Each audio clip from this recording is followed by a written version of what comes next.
पुराने शहर में 7.5 किलोमीटर तक मेट्रो लाइन तामीरी कामों का आगाज।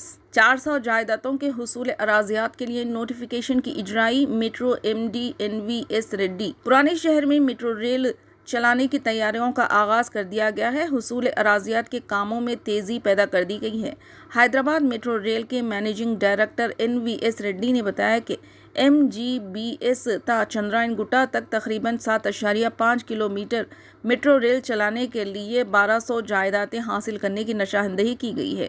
कानूनी हुसूल अराजियात 2013 के तहत 400 जायदादों के हुसूल के लिए नोटिफिकेशन जारी किया गया है। मुख्तलिफ अखबारात में नोटिफिकेशन जारी करते हुए जायदादों के हुसूल के लिए अमल में तेजी पैदा कर दी गई है। GHMC के मास्टर प्लान के मुताबिक 100 फीट सड़क तोसी की जाएगी। NVS रेड्डी ने बताया कि जिन मुकामात पर मेट्रो स्टेशन तामीर किए जाएंगे वहां 120 फीट चौड़ी सड़कें तोसी करनी पड़ेगी। इन्होंने कहा कि दारुशिफा जंक्शन से शालीबंडा तक फिलहाल 50 ता 60 फीट सड़कें हैं। शालीबंडा जंक्शन या चंद्रायनगुट्टा जंक्शन तक 80% सड़कें हैं। लिहाजा दारुशिफा ता शालीबंडा के दरमियान ज्यादातर जायदादों के मामले में हर जायदाद को 20 ता 25 फीट तक तोसी देने की जरूरत है और इस तरह शालीबंडा ता चंद्रायनगुट्टा तक हर एक प्रॉपर्टी 10 फीट तक तोसी देने की जरूरत है।